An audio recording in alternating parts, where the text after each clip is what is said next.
Hello, Dudley. Greetings from the sun-kissed island of Barbados. I'm Auntie Michelle, and I've been invited to share in your Black History Month celebrations. I'm a storyteller, and I've brought two friends with me, Tyrico and Jay Sean. Say hi, guys. Hi. They have relatives who live in the Midlands. For me, Black History Month is every month. But I'm happy to celebrate with you in October or February or whenever you celebrate, just as long as you learn something new about your history. We're in the park under a baobab tree. Ever heard of a baobab tree? Well, this particular tree, like us, has its origins in Africa. The tree is massive. The roots are strong. The trunk spreads out like this. And the leaves can be used for medicine, and the bark can be used to make cloth or rope. And they say that the fruit is full of vitamin C. This is a tree which is full of potential, just like you, just like us. I'm going to be telling you some stories now, but there is a storytelling tradition. When the storyteller starts the story, she says, "Crick." And if you want to hear the story and you're ready and eager, you say, Ra. right. So let's try it, Dudley. I'm going to say crick and you say Ra. crick. Ra. Good. This story is called The Two Goats and the Bridge. Now, once upon a time, in a far-off country, there were some goats, and they lived up the mountains. One set of goats lived up a mountain called Gros Piton, which means big mountain. And the other goats lived on the other side in Petit Piton, which means little mountains. And in between these mountains, there was a bridge. And every year at a certain time, the goats would come down the mountains and cross the bridge. Well, the goats from Gros Piton would cross the bridge over, and they would go and eat the bark of a special tree. And the ones from Petit Piton would come down the mountain and cross the bridge, and they would go and lick a salty rock. Well, one year, two goats came down and they met on the bridge at the same time. But the bridge was very, very narrow and they couldn't cross together. So the goat from Gros Piton said, Hey, you need to go back because I want to cross. And the goat from Petit Piton said, you go back because I want to cross. And the two of them began to quarrel. And the goat from Gros Piton said, go back across the bridge. And the other goat said, no, you go back across the bridge. Well, the two of them kept coming towards each other, coming and singing and quarreling, and boom, they locked horns, and one pushed one side and the other pushed the other, and they pushed back and forth and back and forth until splash out, they fell into the water. Well, that went on for years with these older goats fighting. But there came a time when some young goats came down the mountain at that special time of the year to cross over to the other side to lick the salty rock or to eat the bark of a special tree. But these were some young goats. And the goats, when they realized the problem, they decided, And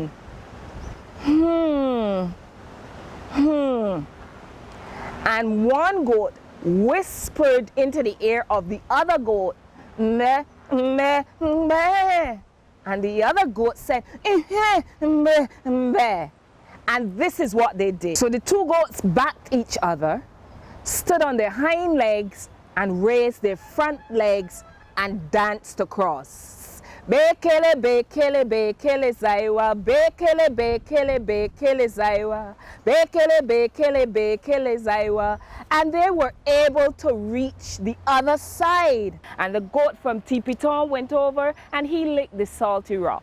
And when they were finished, they crossed back over the same way. And the goat said, "Ah, what a cooperative goat you are." And the other goat said, "Thank you, what a sensible goat you are." And that went on for years. And you know what this story teaches? Sometimes the problem only takes a little thought and a little cooperation. Step on the wire and the wire won't bend. This is how we story ends.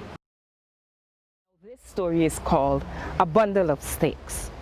There once lived a man called Bratulani, and he lived with his beautiful wife Ayodele and their 3 sons, Bomani, Andwele, and Yemi. And the boys were good boys, except that they quarreled all the time. They quarreled about who did and who didn't, and who should and who shouldn't, and who could and who couldn't. And their parents tried their best to stop them from quarreling. Well, as the years passed, the boys grew into fine-looking young men with broad shoulders and big muscles and hard thighs. But they still quarreled. They quarreled when they got up in the morning, and they quarreled the last thing at night. One day, Bratulani became very, very ill, and Ayodele sent to the fields for her sons where they were working and quarreling. And they came, and they were still quarreling. They asked, why did all of them have to come? And why hadn't their mother sent for the doctor? And why hadn't she made him some bush tea? Well, the father knew that he had to do something drastic. My sons, I may soon leave you, but I want to make sure that you guys can take care of yourselves. And Bomani said, well, I am the oldest, so I should be in charge. And Andwele said, I am the cleverest, so I should be in charge. And Yemi said, I should be in charge because I am the most handsome. Then their father knew that he had to do something drastic. So he told his sons, before I die, I will give you 3 challenges, and I will see how you can work with these. The one who succeeds will be rewarded. So the young men readily accepted the challenge. The first challenge was to cook their father bean stew, but they must cook it together. Well, they could not agree on which beans to cook. They could not agree on how much salt to put in, and they could not agree on how much pepper. Well, it was a disaster. Bratulani tasted it but could not swallow because it was too salty and it was too peppery, and some of the beans were not cooked. They had failed the first test. The second test was to make him a shirt for his burial, but they must make it together. And they started off quarreling. When it was finished, one sleeve was long and the other short, and the buttons and the buttonholes didn't match, and the collar was too tight. They had failed the second test.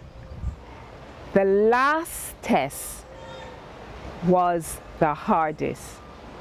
Bratulani said to him, my sons, I will now give you each some sticks, and I want you to break them individually. And the sons found it strange because it was so simple, silly even. They broke the sticks quickly and said, we're finished, and started to argue about who was the winner. But Bratulani said, oh, but the challenge isn't finished yet. Now I will give you a bundle of sticks, 10 to be exact, and you must break these sticks in one go, all together. And the sons, knowing that they were strong men, took the sticks and started to try to break them. Well, they couldn't. They tried and they tried. Bomani tried, and Andwele tried, and Yemi tried, but they couldn't break the sticks. They found it very, very strange. But their father said to them, "My sons, breaking the sticks individually was easy for you, but breaking them all together, you could not do. You must be like the bundle of sticks. Once you are together, you cannot be broken." Finally, the young men realized what their parents had been trying to teach them for years, and they grew in strength, and their families grew in wisdom and wealth. By the way, Bratulani did not die that day. He lived to see his grandchildren and his great-grandchildren and his great-great-grandchildren, who carried on the traditions taught to them by their fathers before them, that unity is strength. Step on the wire and the wire won't bend, and that is the way that story ends. After the enslaved Africans left the plantation after emancipation, many of them wanted to own their own home. And so they worked hard and saved their money and were able to buy a chattel house. This was a one-room structure which could be easily picked down and moved from one tenantry to the other. As years went by, they would build another room, the shed roof, and then the kitchen. They were homeowners. This story is called The Ant and the Grasshopper. You might have heard it before, but not how we're going to tell it. Let's go, guys. Grasshopper did the bop, hip hop, he won't stop. Grasshopper did the bop, hip hop, he won't stop. Grasshopper did the bop, hip hop, he won't stop. They say that the day was sunny and bright, and Grasshopper danced to his heart's delight. He danced and he pranced and he pranced and he danced, and he made sweet music anytime he got the chance. And folks listened to his music, every note, every line, and they admired his moves, every twist and every whine. And Grasshopper did the bop, hip hop, he won't stop. Grasshopper did the bop, hip hop, he won't stop.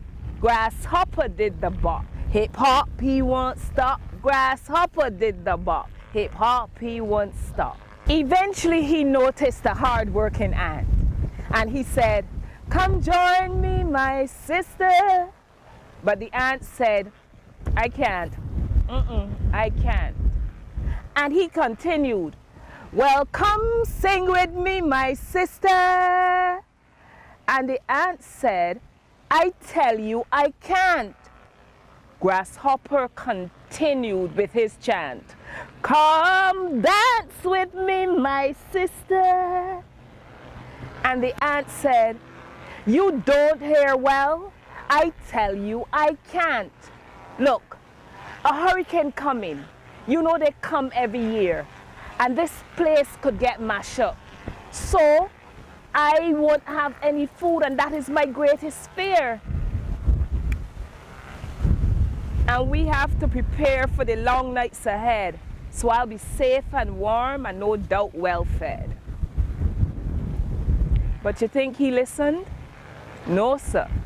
Grasshopper did the bop, hip hop, he won't stop. Grasshopper did the bop, hip hop, he won't stop. Grasshopper did the bop, hip hop, he won't stop. Grasshopper hip hop, he won't stop. Soon the hurricane hit, destroying creature and crop, and those who survived prayed for the wind and the rain to stop. And according to Aesop, the teller of tales, the grasshopper died, and the ant's wisdom prevailed. You like how that story ended? Yes. No. So let's give it another go. Well, Grasshopper went knocking on Sister Ant's door, and he knocked and he knocked and he knocked some more. Oh, please, Sister Ant, I know I've been a bum, but could you give me a crust or a crumb? And the ant said, you did no work, sad but true. You did no work, so no food for you. Oh, please, Sister Ant, could you cut me some slack? If you give me some food, I won't come back. The ant said, okay, I'll give you one little bit. And after that, Grasshopper, that's it. And remember, Grasshopper, I'm doing this because I care. But next hurricane season, try and prepare. Well, Grasshopper learned his lesson, and he still does the bark. But believe me when I tell you, he knows when to stop. Grasshopper does the bark, but he knows when to stop. Grasshopper does the bark, but he knows when to stop. Grasshopper does the bark, but he knows when to stop. This is Bathsheba on the east coast of the island. It's actually the Atlantic Ocean. And if you continue traveling east, the next landmass that you will reach is the west coast of Africa. It's approximately 3.5 hours traveling by plane. But the Africans in the Caribbean didn't come by plane. They were stolen and brought by ships to Barbados and the other islands and forced to work on sugar cane plantations. All they brought with them were their collective memories. They remembered how to cook. And that's why today in Barbados, we still pong yams and green bananas and breadfruit, just like they do in West Africa today. They also remembered stories from their childhood. Stories about Anansi the Spider from the Akan people. The stories were entertaining, but they would also teach you a lesson. Anansi's old riding horse. Well, there was once a girl called Miss Selena, and she had two people in competition for her affection, Bur Anansi and Bur Tiger. And if Bur Tiger brought her a daisy, Bur Anansi would bring her a big sunflower. And if Bur Anansi brought her a banana, Bur Tiger would bring something bigger, like a plantain. And this went on and on and on. And one day, they decided, look, we're going to have a competition to see who can sing the best song. You have to write this song for Miss Selena. And Bur Monkey would be the MC, and all the people would be the judges. And the competition would be the last Friday of the month. Well, both of them set out writing their songs. Bur Anansi wrote a song which went like this. Oh, oh, oh, Miss Selena, oh, oh, oh, Miss Selena, oh, oh, oh, Miss Selena, oh, oh, oh, Miss Selena. That was Bur Anansi's song. And Tiger wrote a song that went like this. Help me, guys. Selena, Selena, Selena, Selena. Selena, Selena, Selena, Selena. And they practiced all week. Well, the day of the competition, Bur Monkey came in his hat and his bow tie. And he said to the crowd, greetings and salutations on this most auspicious occasion of this grand competition to see who will be the champion. And first we have Bur Tiger to sing his ode to Miss Selena. And Bird Tiger got ready and started to sing. Oh, oh, oh. Sorry. Thank you. And started to sing. Selena, Selena, Selena, Selena. Selena, Selena, Selena, Selena. And the crowd went wild. Yay, yay. Then it was Burr and Nancy's turn to sing his ode to Miss Selena. And Burr and Nancy got up and he started to sing. Oh, oh, oh, Miss Selena, oh, oh, oh, Miss Selena, oh, oh, oh, Miss Selena, oh, oh, oh, Miss Selena. And the crowd went wild. Yeah, yeah, yeah. And the judges couldn't decide. So they said, we have to hear it again. So Bird Monkey said, come gentlemen, you have to sing again. This time, Burr and Nancy went first. And he tried to be even better than he was the first time. Oh, oh, oh, Miss Selena, oh, oh, oh, Miss Selena, oh, oh, oh, Miss Selena, oh, oh, oh, Miss Selena.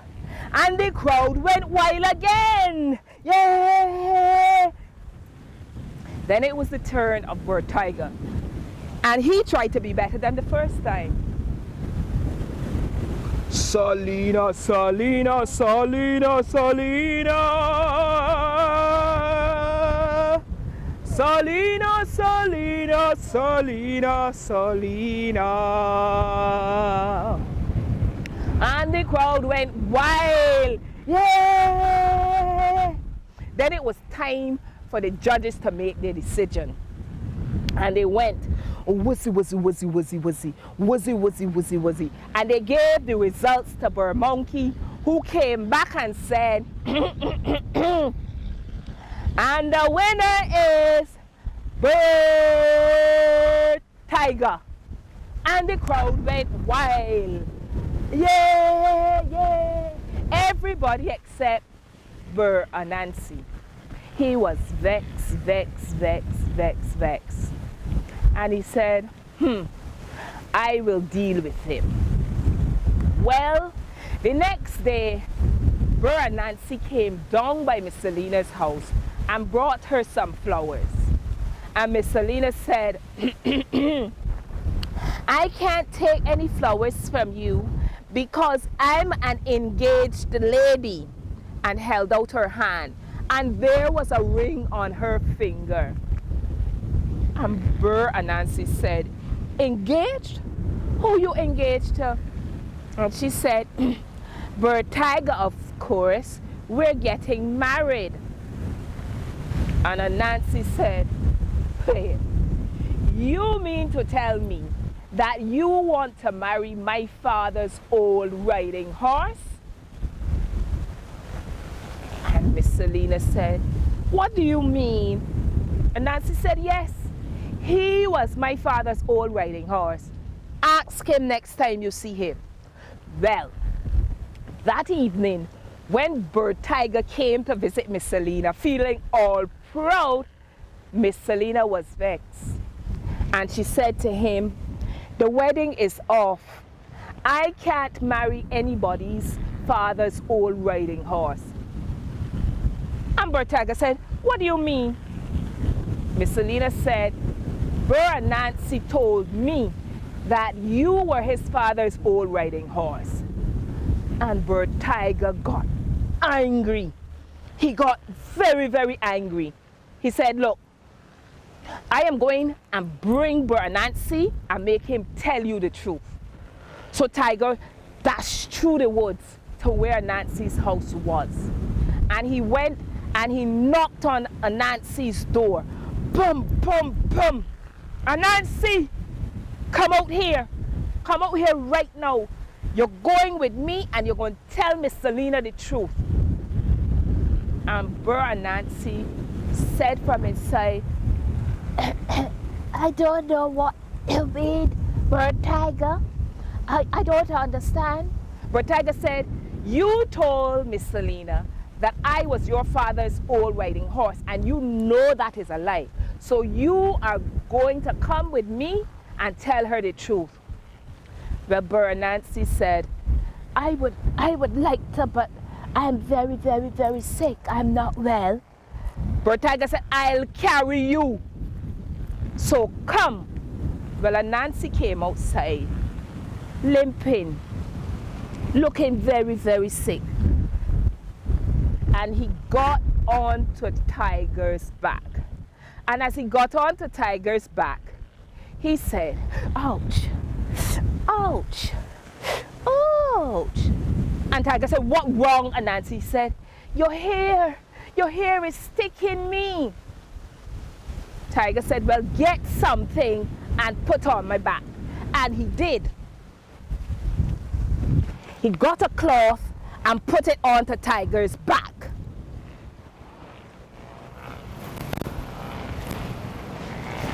And he sat back down on Tiger. And he started to ride. But as he was riding, he started to fall. And he started to say, hi, oi. Well, Tiger said, what wrong now, Anansi? And Anansi said, I'm falling, I keep falling. So Tiger said, find a piece of branch or twig or something and put it around my neck to hold on to. And Anansi did. He found something. So he put it around Tiger's neck and sat down and held on and started to ride.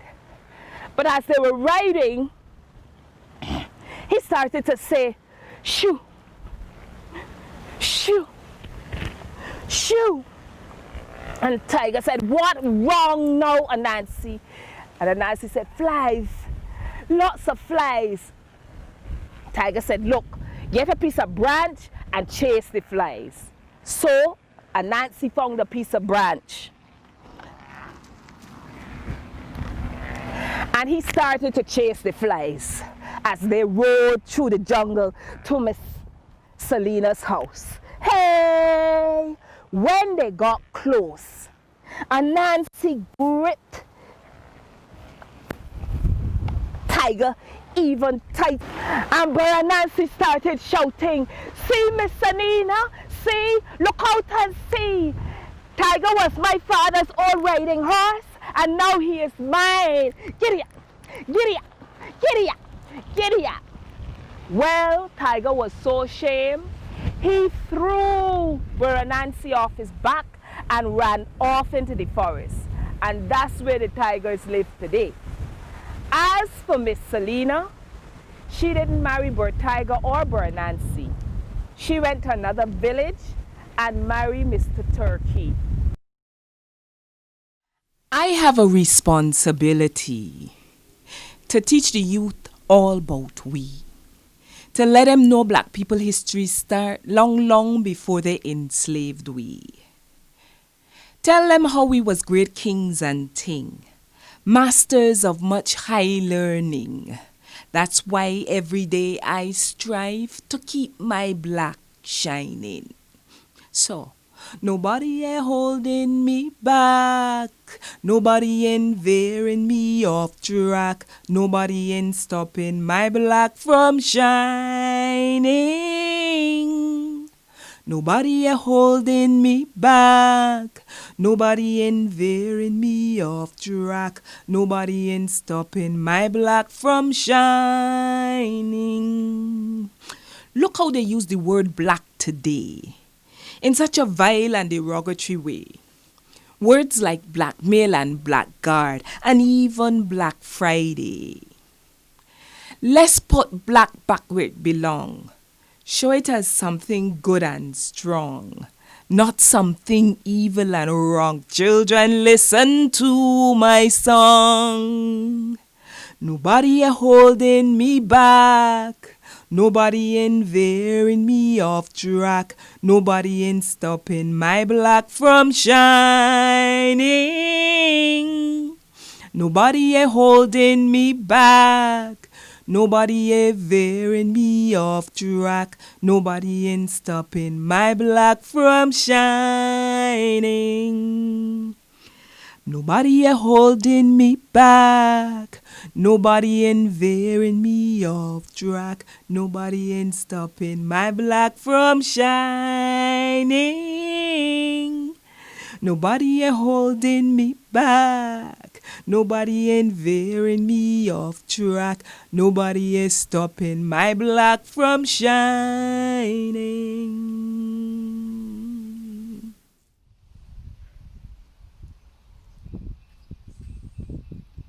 Well, Dudley, I hope you enjoyed these stories from Barbados and that your Black History celebrations go on and on and on. Bye.